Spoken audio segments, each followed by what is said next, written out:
Imagine a guy who has this like pristine, perfectly managed stock portfolio. I mean, he knows exactly where every single dollar goes. His risk is totally balanced, and he's projecting a really comfortable early retirement. Right. He's got it all figured out on paper. Exactly. But then you put that exact same guy on a first date, and he is just an absolute chaotic wreck.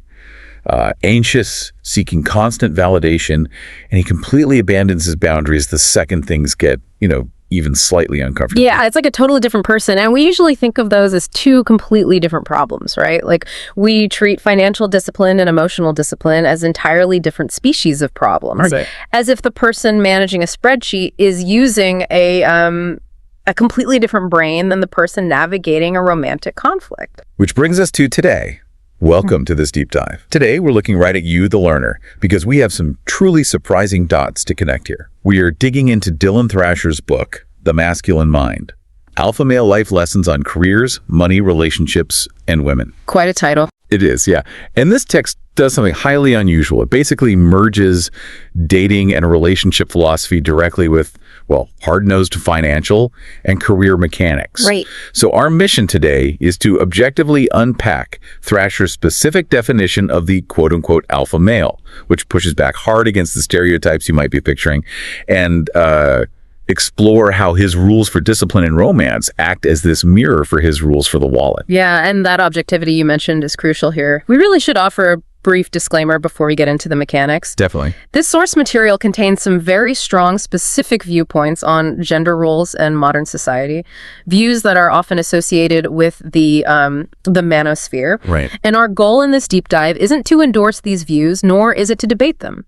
We are simply here to thoroughly and impartially examine the ideas, the frameworks, and the underlying logic exactly as the author presents them. Okay, let's unpack this, because I am fascinated by how these seemingly different topics, romance and personal finance, actually connect. But that means we need to start by understanding what this source actually means by alpha male, because, wow, is that a loaded term? It really is. If you, the learner, have spent any time on the internet lately, you probably have a very specific image in your head. But Thrasher spends a significant amount of the book explicitly mocking standard pickup artist or PUA culture. Yeah, he really goes after it. He views it as highly contrived and ultimately incredibly insecure. I mean, he makes fun of the men wearing fuzzy hats or like flashy jewelry just to get attention. Oh, the whole peacocking strategy. Exactly, peacock. But more importantly, he completely rejects what the PUA community calls level 2 text game. Oh, right, that incredibly complex social math. Where a guy thinks, okay, she texted me at 2 p.m. with 2 exclamation points, which means I have to wait exactly 4 hours and 14 minutes. Right, and then reply with a playful insult. Yeah, a neg, right. To lower her self-esteem and gain the upper hand. He thinks that is entirely ridiculous and just exhausting. Because it operates entirely from a place of fear. You are memorizing scripts to avoid genuine interaction. So instead, he advocates for what he calls level 3 game. Level 3. Yeah. And this is essentially direct, honest communication without hidden motives. He gives the example of noticing a woman in a grocery store. Okay, what does he do?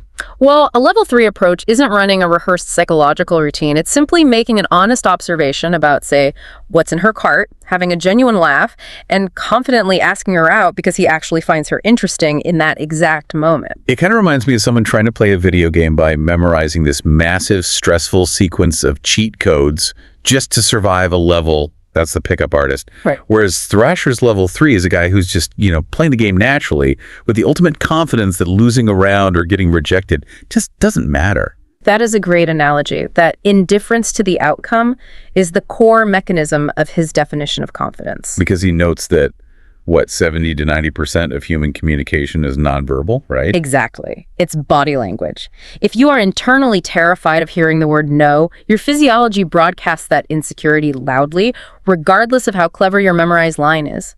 True confidence in this framework is knowing your life is fundamentally full and interesting, whether this specific person joins you for a cup of coffee or not. And he applies that demand for authenticity to what you consume, too. Like he strongly advises against pornography, calling it out for causing laziness, sexual dysfunction, and triggering the Coolidge effect.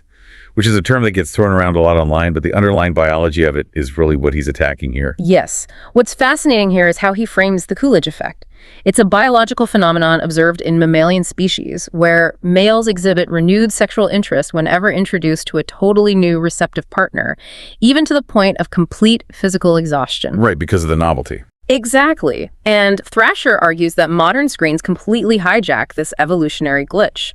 By delivering endless escalating novelty, it constantly spikes dopamine. So it just exhausts the brain's receptors. Precisely. It rewires the reward center, and that's the actual mechanism behind the laziness the book mentions. Wow, okay. Yeah, if your brain is constantly flooded with unearned dopamine from a screen, you completely lose the drive, the energy, and the discipline required to build real-life relationships, because those are inherently slower and much more difficult. What I found most surprising about this text is the broader philosophy driving all these rules. He's reacting against what he views as a feminized society and advocating for a return to very traditional dynamics. He argues that a relationship needs a masculine presence that leads and a feminine presence that follows, and that inverting these roles defies natural order. Right, and he claims that causes a subconscious simmering resentment in both partners. And resentment is the absolute enemy in Thrasher's framework. It really is, which is a perfect way to look at how he handles broader social circles, because it's relatively easy to be detached and confident with a stranger in a grocery store. There are no stakes. Yeah, totally. But applying that same brutal directness to a mother, a brother, or a childhood friend, that requires a completely different level of emotional discipline. And the source pulls absolutely no punches here. It applies a brutal pragmatism to personal relationships, starting with family. I mean, the book makes the bold claim that family is not your fate. Right. He points out that highly successful people, like Stephen King, Oprah Winfrey, Steve Jobs, they all reached the absolute pinnacle of their field without stable early family environments. Yeah. Some were orphaned, some had parents who were entirely absent or just toxic. The underlying mechanism here is personal agency. Yeah. He is arguing that you have the power and, frankly, the obligation to walk away from toxic family members. Staying tethered to people who actively drag you down simply because you share genetics is, in his view, a violation of your own potential. So he completely rejects guilt as a valid reason to maintain a relationship. But isn't walking away from family like a bit extreme for the modern world? Well, he takes that exact same curation process to friendships, too. He notes that in your 20s, you gather friends. It's an era of exploration. But as you transition into your 30s and 40s, you need to actively push out the liabilities. The liabilities, like the drinking buddies who are content to just complain about their bosses every Friday night, but never actually change their lives. Exactly. You have to focus your energy entirely on a few high-quality peers who are actually excelling. It's an aggressive, intentional curation of your environment. And that aggression extends to his views on marriage and fidelity, where the boundaries are absolute. Absolute is definitely the right word. He views divorce as a fundamental failure of judgment. Like, you either rigorously vet and pick the right, devoted partner for one lifelong marriage, or you just remain a bachelor by choice. And on the topic of cheating, his role is incredibly blunt. He says only cowards cheat. Only cowards cheat. Yeah. If you want to be with other women, you must have the backbone to look your current partner in the eye and end the relationship first. Above all, do not contribute to the single-parent society, which he views as a deeply destructive force. If we look at the psychology behind these rigid rules, it all comes back to that concept of resentment, doesn't it? It does. Thrasher argues that resentment is the ultimate relationship killer. When people bite their tongues, when they internalize their grievances just to keep the peace, or when they cheat instead of communicating dissatisfaction, that silence is destructive. He argues it literally causes psychological and physical disease. So speaking up, or even walking away, is framed as a matter of biological and mental health. Setting brutally strict boundaries and communicating them directly is presented not as cruelty to others, but as the only logical way to protect your own peace of mind and prevent toxic resentment from taking root in your body. Exactly. And if we're talking about self-preservation and protecting your peace of mind, we have to look at the other half of the equation. Because Thrasher makes it incredibly clear. You cannot be a true alpha if your relationship house is in pristine order, but your financial house is currently burning to the ground. The two are inextricably linked. Right. Here's where it gets really interesting. How does this disciplined mindset translate to the wallet? He starts with a premise that makes a lot of people uncomfortable, but he leans right into it. He says money does, indirectly, buy happiness. And he cites a well-known Princeton study for this, showing that up to a certain point, income strictly correlates with emotional well-being. But the mechanism isn't about the joy of buying gold watches or designer clothes. Right. It's about the fact that money buys choice. It's stored agency. Exactly. It's the freedom to walk into your boss's office and quit a soul-sucking corporate job because you don't need next week's paycheck to survive.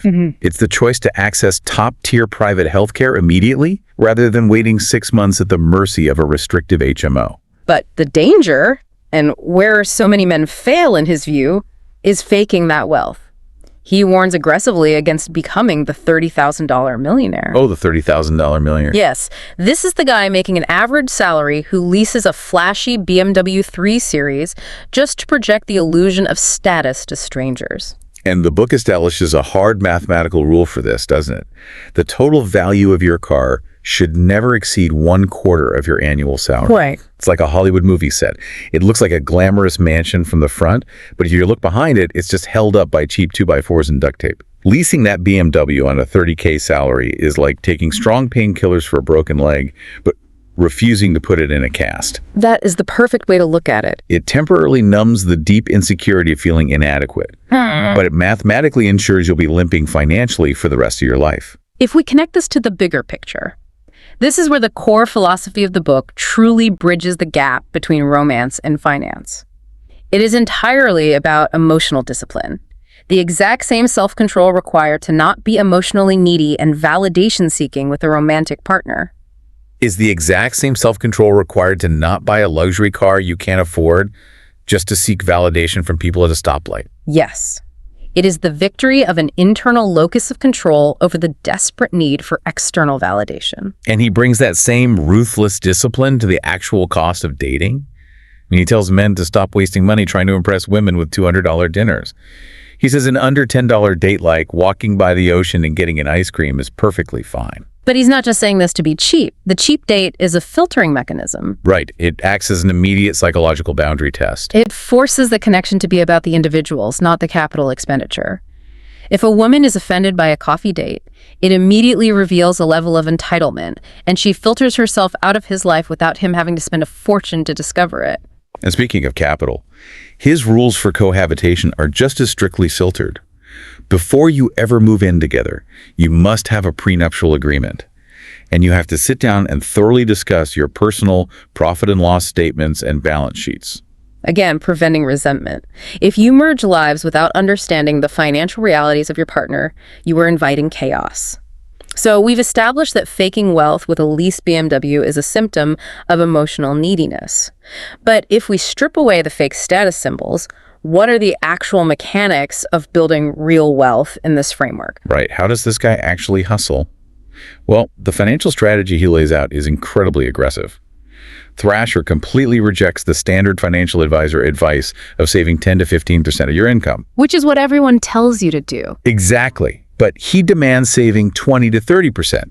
And you do it first, right off the top. Wow, 30%. Yeah, you automate it into an investment account so you don't even see it, and you are forced to live off whatever is left. And if you, the learner, are sitting there looking at your own rent and grocery bills right now, hearing someone demand you save 30% right off the top probably sounds completely detached from reality. It sounds painful. I mean, for a young person making an entry-level salary, that's practically asking them to live like a monk while their peers are out having fun. It is painful, and Thrasher acknowledges that. He says if hitting that 30% means living with 4 roommates or moving back in with your family to drop your rent down to 1% of your gross salary, you swallow your pride and do it. Because pride doesn't compound. Exactly. And speaking of compounding, once you've saved that money, his advice on investing it is surprisingly boring. He cites research from UC Davis and UC Berkeley analyzing active day traders. Oh, the guy's trying to time the market. Right. The research shows that active day traders almost universally lose to the broader market over time, largely due to transaction costs and the emotional volatility of trying to time peaks and valleys. Which makes perfect sense when you connect this back to the dating advice. Trying to day trade, trying to beat the market for a quick, thrilling win is the exact financial equivalent of pickup artist culture. That is a brilliant parallel. Right. Both are attempts to hack a complex system for a quick dopamine hit, rather than doing the boring, consistent reality of the work. Both are rejected by the author. Instead of day trading, he demands the use of dollar-cost averaging. Okay, what does that look like in practice? You invest a fixed dollar amount into low-cost index funds, like the S&P 500, every single month, and you completely ignore the daily financial news. The math behind dollar-cost averaging is what makes it so powerful. If you invest $500 every month when the market crashes, that $500 automatically buys more shares at a discount. Right. When the market is high, it buys fewer shares. Over decades, it mathematically smooths out the volatility, and most importantly, it removes human emotion and the urge to panic sell from the equation. He applies the same pragmatic math to education too. His rule is simple but devastating. Never take on more student debt than your expected first-year starting salary. Which is such a vital mechanism to understand. I mean, if an Ivy League school leaves you with $150,000 in debt, but the starting salary for your chosen field is only $50,000, the compound interest on that loan will absolutely trap you. It mathematically robs you of the agency and choice that we discussed earlier. Exactly. So he says you pass on the Ivy and go to the state school that leaves you with manageable debt. It's a pure return on investment calculation. But what if your entry-level salary simply doesn't allow you to save that mandatory 20 to 30%, even after cutting all your expenses? Yeah, what then? His answer is adapt or die. You must pick up a side hustle. He heavily promotes joining the sharing economy, driving for Uber, renting a room on Airbnb, or freelancing your skills. The underlying concept he's using here is called working backwards. By removing that 30% immediately, the individual is forced to innovate. They have to adapt their lifestyle and their income generation to survive on the remainder. It is a deliberate trial by fire. Yeah, and the bonus is, if you're working a side hustle, you have less idle time to spend money out of boredom anyway. Yeah. It builds financial resilience now, ensuring that you aren't forced to work 50 hours a week when you are in your 60s. It's aggressively sacrificing the present for the freedom of the future. So saving 30%, ignoring the stock market's daily panic, communicating directly with women, these are all powerful individual tools. But the final section of the book really brings it all together into what we can call the holistic alpha. The holistic alpha. Yeah, it's about how this man manages his environment and his mind. And the physical environment really reflects the mental environment. He says you must literally keep your house in order. Like a clean bathroom is essential if you ever expect a woman to respect you enough to return to your place. But keeping your house in order is also a professional mandate. Right. Don't be the bottom 20% of employees who waste half their cognitive load reading internet articles and gossiping at the water cooler. You have to lose your entitlement. Because to a corporation, you are completely dispensable. Exactly. To survive and gain leverage, you have to add measurable value far beyond your basic job description. And to figure out how to do that, you need mentors. Specifically, people who are exactly 7 to 10 years ahead of you. But the rule of adding value applies here too. You cannot just drain a mentor's time like a parasite. No, you have to offer them value in return, even if it's taking on their grunt work to free up their schedule. Executing at this level requires extreme focus, though. Thrasher cites an MIT neuroscientist, Earl Miller, to prove that multitasking is a complete myth. This is a crucial mechanism to understand about the brain. When we think we are multitasking, answering an email while listening to a meeting and checking our phone, the brain isn't processing them simultaneously. Right, it is actually just switching rapidly back and forth between tasks. And every time the brain switches, it loses massive amounts of efficiency, burns glucose, and spikes cortisol. It is a terrible way to operate. So the book says, stop trying to have 30 sake hobbies just to look interesting on a resume or a dating app. Pick 2 or 3 things and do them with exceptional, unbroken focus. So what does this all mean? When we look at the clean bathroom, the automated index funds, the blunt conversations, the rejection of multitasking, what is the ultimate portrait of this guy? Yeah, who is he? This raises an important question. The ultimate synthesis of this source material is that raw talent is absolutely nothing without rigorous application.